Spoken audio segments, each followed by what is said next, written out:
Jadi ceritanya begini, gue lagi dapat pinjaman mobil yang katanya mobil listrik. Namanya Nissan Kicks e-Power.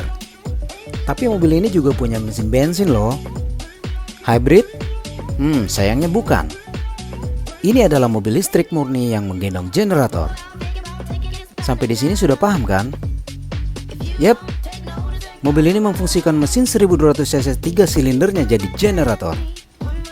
Artinya, mobil ini tetap isi bensin cuy. Tapi, mobil ini juga nggak punya soket buat nyolok listrik loh. Itulah istimewanya. Mobil listrik tapi isi bensin.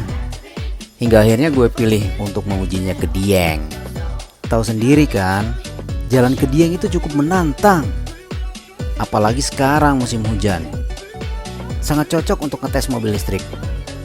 Jenisnya SUV 5 penumpang, tentu menarik. Untuk tahu teknologinya, sistem mekanisnya, fitur-fiturnya, perilakunya di kondisi cuaca dingin. Meski di Indonesia dinginnya juga nggak sampai beku, tapi rasanya bikin gue puas saat ngetes mobil ini. Sayang, pencahayaannya di kondisi berkabut tebal masih lemah. Lampu LED putih itu pun hanya punya jarak pandang 3-5 meter.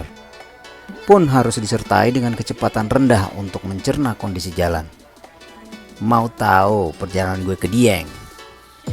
Enjoy folks.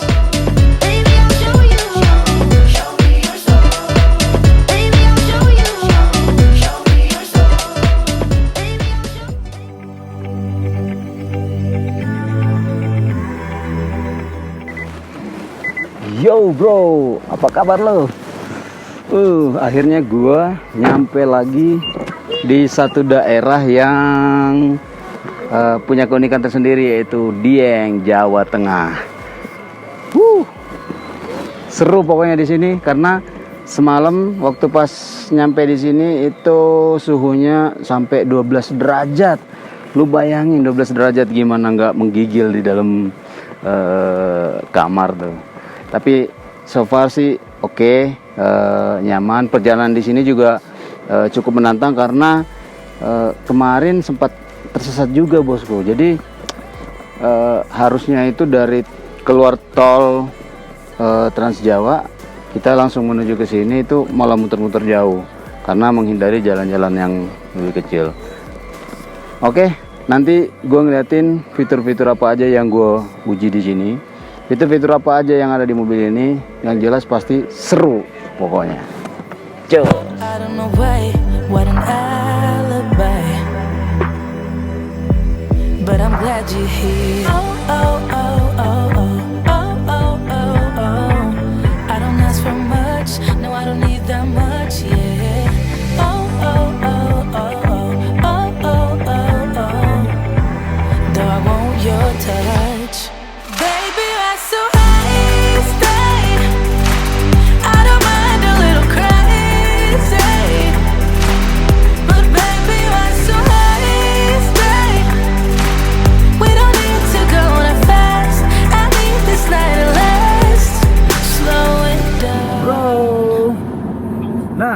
Ini lagi driving setelah gue pelajarin, jadi gue pelajarin secara detail ya. Driving mode-nya ada 3 driving mode, yaitu mode D driving, terus D Eco, dan D Sport. Nah, di teknologi mode driving ini ternyata kita bisa memanfaatkan one pedal. One pedal itu ketika tuas pedalnya ditekan, pedal gasnya ditekan, itu akan akselerasi seperti biasanya. Tapi ketika pedal gasnya diangkat, itu akan memberikan efek seperti engine braking, deselerasi. Tapi fungsinya kalau di mobil listrik itu akan mengambil energi kinetik yang dihasilkan oleh sistem pengereman. Energi panas yang ada di sistem pengereman itu diubah menjadi energi listrik dan diisikan kembali ke dalam baterainya. Itu salah satu hal yang menurut gue sangat unik di mobil ini. Nah, ini adalah view yang sangat keren, yang bisa dimanfaatkan untuk mengisi baterai mobil listrik. Jadi ketika teknologi one pedal itu diaktifkan di mode drive eco ataupun sport, nah itu akan mengisi baterainya, jadi nggak daya jangkau kendaraannya, jelajahnya jadi lebih jauh dengan penggunaan bahan bakar yang lebih minim. Penggunaan bahan bakar yang lebih minim itu karena mesin bensinnya itu cuma muter ketika baterai kosong. Nah, ketika baterainya terus-terusan penuh, nah apa yang mau diisi oleh mesin bensin itu nggak ada. Jadi mesin bensinnya benar-benar pure, nggak ngapa-ngapain gitu. Nah, ini ada simulasinya di sini, gua bisa ngeliatin. Ini ada simulasi di turunan begini. Jadi mesin bensinnya itu nganggur. Yang ada kita menggunakan power dari baterai secara murni EV. Though I want your touch, baby, I so high, stay. I don't mind a little crazy, but baby, I so high, stay. We don't need to go that fast. I need this night to last. Slow it down, slow it down, slow it down, slow it down.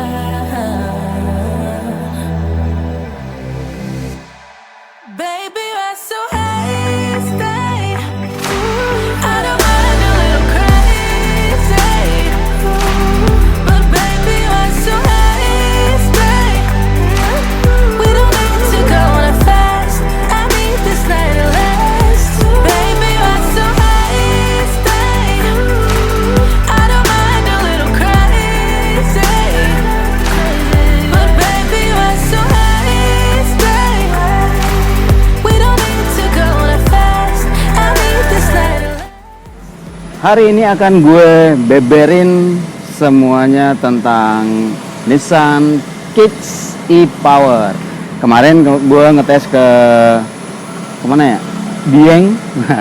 Dieng itu kondisinya kemarin kebetulan dingin banget, sebanget-bangetnya 12 derajat. Tapi masih oke lah buat tubuh gitu, lari-larian gitu. Nah, waktu gua ngetes ke sana itu kecepatan kemarin gua sempat, tapi ini jangan jadiin sesuatu yang melanggar aturan ya, karena gue cuma ngetes itu sekitar 170 ya hampir 180 km per jam lah menggunakan mobil ini. Cuma yang jadi masalah itu di tol itu kan kita nggak bisa ngebut sengebut-ngebutnya gitu. Jadi cuman di beberapa tempat aja yang di tol Cipali itu memang aku kebut karena pengen tahu kenyamanannya saat di kecepatan yang di atas 150 km per jam, dan ternyata suspensinya bekerja dengan sangat-sangat baik, dan menurut gue itu cukup membuat kita nggak terlalu was-was lah. Efek limbungnya malah sama sekali menurut gue nggak ada. Dan ya menurut gue sangat gue recommended lah buat di bagian kaki-kaki khas Nissan. Nah, hal yang kedua yang ingin gue review adalah soal kemudahan dalam berkendara. Nah, dia ini adalah jenis mobil listrik, jenis kendaraan listrik, tapi masih menggunakan bahan bakar. Nah, logikanya di mana? Logikanya itu adalah masih menggunakan mesin 1200 cc 3 silinder, namun sebagai generator saja. Tapi ketika dia dibutuhkan sebagai tenaga yang lebih besar ke motor listriknya untuk menggerakkan roda, itu dia bisa membantu bosku. Untuk urusan torsi, nah ini yang istimewa, namanya mobil listrik torsinya pasti gede. Itu sebesar 280 Nm, dan memang sih kalau ekspektasi lu soal mobil listrik sepenuhnya itu torsinya itu sangat-sangat powerful mulai dari bawah. Ini memang ada jeda sedikit untuk mengakali agar penggunaan energi di baterai itu nggak langsung habis, bosku. Itu cara yang cerdas untuk membuat mobilnya tetap agresif walaupun nggak seagresif yang listrik murni, tapi tetap mengedepankan yang namanya menghemat penggunaan energi di baterai kendaraan. Lalu yang ketiga adalah tadi apa ya? Soal teknologi, fitur-fitur yang lo dapatin di sini itu mulai dari adjustable cara lo berkendara, yaitu di driving mode tadi ada driving ala mobil matic biasa, itu yang drive. Lalu ada fitur mode drive-nya Eco. Di Eco ini menggunakan tenaga yang seminimal mungkin, walaupun lu bisa tetap berkendara agresif menggunakan mode Eco, tapi responnya nggak begitu seagresif ketika lu pindahin mode drivingnya ke mode driving yang S, kalau nggak salah itu sport ya. Nah, apa bedanya S mode driving aja sama mode Eco? Nah, yang tadi selain penggunaan energi, kalau driving aja itu dia nggak ada efek engine braking, tapi bukan engine braking. Dia itu menggunakan pengereman untuk mengisi tenaga kembali ke baterai. Jadi di mode Eco dan mode S fitur itu aktif. Jadi itu juga yang mengaktifkan one pedal. Jadi one pedal itu ketika pedalnya ditekan, maka dia akan berakselerasi, dan ketika pedalnya dilepas itu akan deselerasi dengan sendirinya dan sekaligus mengisi baterai yang ada di Kicks e-Power ini. Lalu yang ketiga adalah panel-panel instrumennya termasuk head unit itu udah sangat bersahabat karena udah ada CarPlay-nya juga. Itu ya menurut gue sih udah sangat mengikuti kejanggihan zaman untuk di car audio ya. Lalu tapi ada beberapa kekurangan nih yang gue temuin, terutama di joknya. Di bagian joknya tuh pengaturannya masih belum motorized, masih menggunakan tuas manual. Kemudian belum menggunakan rain sensing. Rain sensing itu adalah fitur yang mengaktifkan wiper ketika hujan, mengaktifkan dengan sendirinya ya. Nah, itu belum ada. Sementara di lampu udah menggunakan automatic on lah istilahnya. Nah, kemudian sudah menggunakan juga sensor-sensor yang khas Nissan, seperti sensor parkir yang penglihatan 360, lalu ada sensor yang kamera yang ada di depan, sensor jarak, dan itu juga yang membuat dia istimewa. Karena kenapa? Dia memiliki fitur yang namanya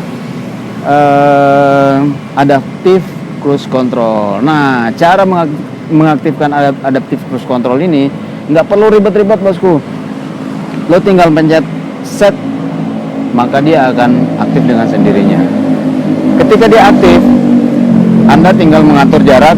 Itu ada 3 bar, 2 bar, dan 1 bar. Bedanya apa? Maknanya apa ini? Maknanya adalah ketika dia berada di 3 bar, itu adalah jaraknya dari objek yang ada di depan atau mobil yang ada di depan itu sebesar 3 detik. Bisa dihitung. Jadi ketika kecepatan mobil semakin tinggi, maka jarak dengan mobil yang di depan juga akan semakin jauh gitu. Karena mengikuti hitungan detik ya. Jadi 1, 2, 3, nah gitu. Jadi ketika lu turun jadi 2 bar, maka jaraknya juga akan semakin dekat karena hitungannya jadi 2 detik jarak antara mobil satu dengan mobil yang di depan. Nah, cara ketika kita melihat adaptive cruise control, jadi perspektif kita itu akan terbentuk dengan ketika mobilnya kecepatannya segini, dia akan mengikuti yang di belakang. Tapi yang ini lebih pintar lagi. Jadi ketika mobil yang ada di depan lo minggir, jadi dia akan membuat, jadi misalnya kita set kecepatannya 100 km per jam dan mobil yang di depan cuma 90 km per jam, jadi dia akan mengikuti mobil yang ada di depan 90 km per jam, dan ketika mobilnya pindah dia akan membaca kecepatan kembali ke 100 km per jam. Nah, itu yang membuat gua bisa lebih nyaman waktu melakukan perjalanan ke Dieng kemarin, karena sepanjang Cipali mengaktifkan fitur yang itu sangat membantu kita juga dalam nggak terlalu capek lah kaki kanan untuk nginjek gas, apalagi kalau dia dipindahin ke mode driving sport. Nah, itu harus mencet tuas gas terus, karena tadi teknologi one pedalnya itu ketika pedalnya dilepas maka dia akan memberikan efek engine braking gitu, masih efek deselerasi. Ketika lu nggak mencet itu maka ya mobil lu akan semakin pelan dan pelannya semakin cepat, tapi mengakalinya dengan cara mengaktifkan adaptive cruise control. Mungkin cuman itu yang gue review kali ini. Yang jelas tenaganya cuman 127 horsepower, dan yang istimewa itu adalah torsinya yang tadi 270 Nm. Menurut gue itu lebih dari cukup untuk melakukan perjalanan ke tempat-tempat eksotis seperti yang gue lakukan kemarin ke Dieng. Jadi lo kalau misalnya merasa itu biasa aja ya, cobain sendiri. Pasti mungkin kalau cuma dijelasin seperti ini mungkin akan berbeda lah perspektifnya. Tapi ketika lu ngerasain sendiri, itu cara driving, cara berakselerasi, cara deselerasi itu akan sangat berbeda. Dan kalau ada kesempatan, rugi deh kalau nggak nyobain. Mungkin cuma itu bosku. Semoga kita ketemu di kesempatan dan waktu yang lain yang kita review mobil-mobil yang lain atau kendaraan-kendaraan yang lain atau tempat destinasi jajanan-jajanan dan lain-lain sebagainya.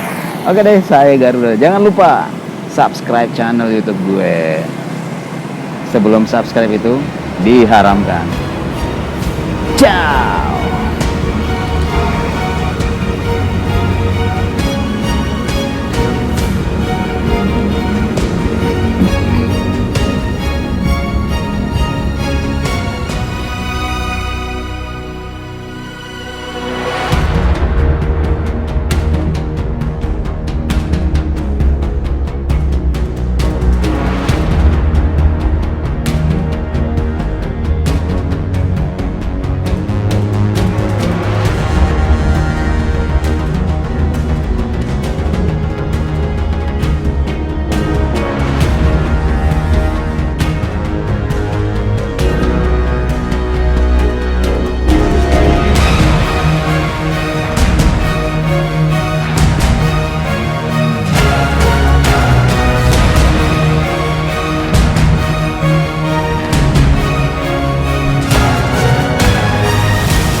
Anjir.